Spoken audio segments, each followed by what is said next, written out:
नमस्ते दोस्तों।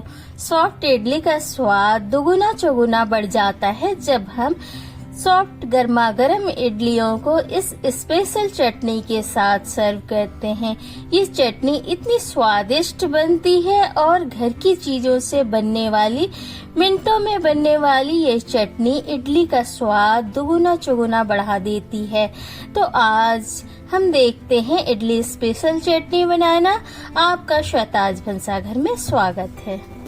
इडली की ये सीक्रेट चटनी बनाने के लिए सबसे पहले हम एक पैन में रिफाइंड ऑयल को गर्म करते हैं। फिर इसमें हम मूंगफली को भूनने के लिए डाल देते हैं। आप अपनी जरूरत के हिसाब से पीनट लें और उसे अच्छी तरह से तेल में रोस्ट कर लें। तेल बहुत ज्यादा नहीं डालना है शुरू में, और जैसे ही मूंगफली थोड़ी सी रोस्ट हो जाए उसके बाद हम इसमें लहसुन की कुछ कलियां, प्याज एक छोटे साइज का मोटा मोटा काट के, साथ में 2 हरी मिर्च डालते हैं और 2 चम्मच इसमें रोस्टेड चने का दाल, गरी के कुछ टुकड़ों को डाल के फिर हम दोबारा से मूंगफली के साथ इन सारी चीजों को कुछ देर तक भूनते हैं।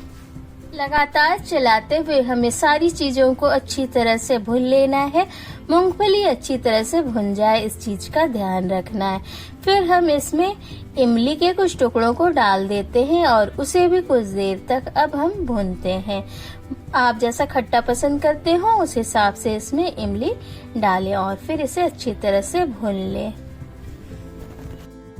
जैसे ही सारी चीजें कुछ देर तक भुन जाती हैं उसके बाद हम गैस को ऑफ कर देते हैं और इन चीजों को ठंडी होने के लिए छोड़ देते हैं, क्योंकि अभी गर्म में हम इसे पीस नहीं सकते, इसलिए कुछ देर तक इसे ठंडा करना जरूरी है।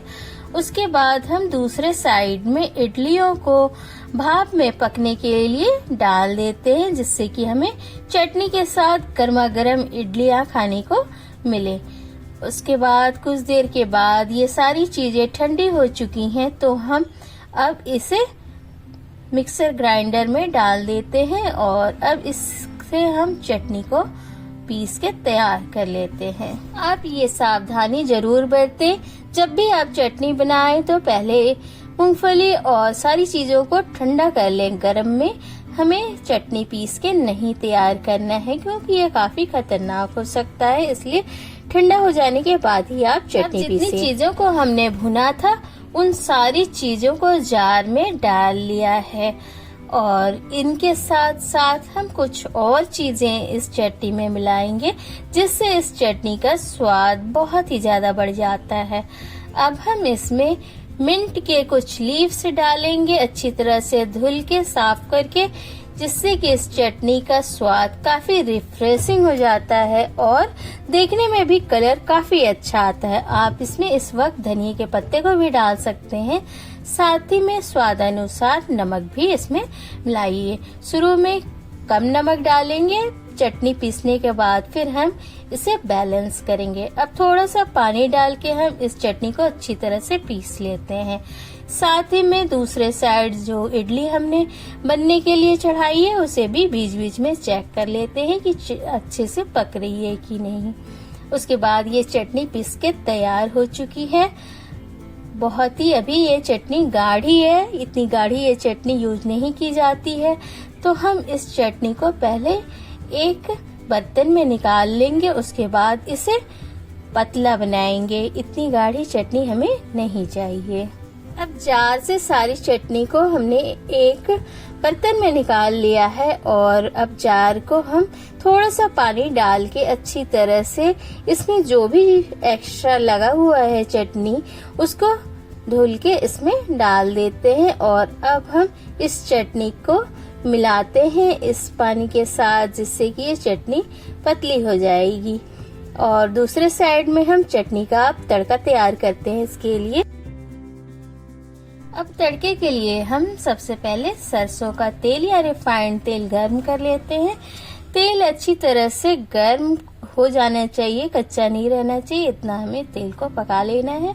जैसे ही तेल गर्म हो जाता है उसके बाद हम इसमें 1 चम्मच चने की दाल और उड़द की दाल 1-1 चम्मच डाल देते हैं और इसे चटकने देते हैं।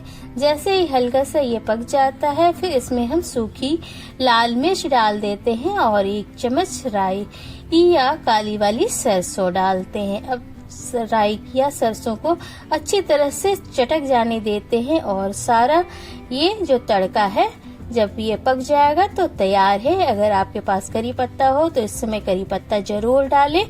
मेरे घर में खत्म हो गया था तो मैंने इसे ऐसे ही तड़का लगा दिया है, इससे भी बहुत अच्छा स्वाद आ जाता है। अब इस तड़के को चटनी के ऊपर डाल दें और अच्छी तरह से फिर इसे मिक्स कर दें इस तड़के के साथ। ये चटनी बहुत ही शानदार बनके तैयार होती है और इस चटनी के साथ और किसी चीज की जरूरत नहीं पड़ती, सिर्फ इडली को गर्मा गर्म सर्व करें इसके साथ। अब दूसरे साइड में इडलियां भी बनके तैयार हैं। गरम गरम इडली का स्वाद इस चटनी के साथ बहुत ही अच्छा आता है। स्टैंड से सारी इडलियों को हम निकाल के एक प्लेट में सर्व कर लेते हैं।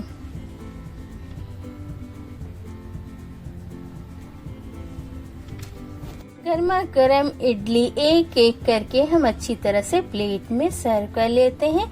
जितनी इडलियां एक बार में सर्व करनी है उतनी निकाल लें और बाकियों को कैसरोल में अच्छी तरह से बंद करके रखें, क्योंकि इडलियां गर्मा गर्म ही अच्छी लगती हैं खाने में। और जितनी इडलियों की जरूरत थी उतनी मैंने प्लेट में लगा ली है। इसके ऊपर से हम अब इस जो चटनी को हमने बनाया है, स्पेशल चटनी को, वो इसके ऊपर से अच्छी तरह से डालेंगे। चटनी को इतना डालना है कि इडलियां अच्छी तरह से चटनी से कवर हो जाए, या कहें कि चटनी में अच्छी तरह से ढक जाए। सारी चटनियां इडली के ऊपर अच्छी तरह से मैंने लगा ली हैं। अब ये खाने के लिए इडली पूरी तरह से तैयार है। इसे आप गर्मा गर्म सर्व करें। खाने में बहुत ही स्वादिष्ट बनने वाली ये इडली स्पेशल चटनी एक बार तो आप जरूर ट्राई करें। इस इडली का स्वाद इतना गजब का आता है कि इस चटनी के अलावा आपको और किसी चीज की जरूरत ही नहीं पड़ेगी। बहुत ही स्वादिष्ट बनने वाली ये चटनी की रेसिपी आपको कैसी लगी कमेंट करके बताएं। Thank you.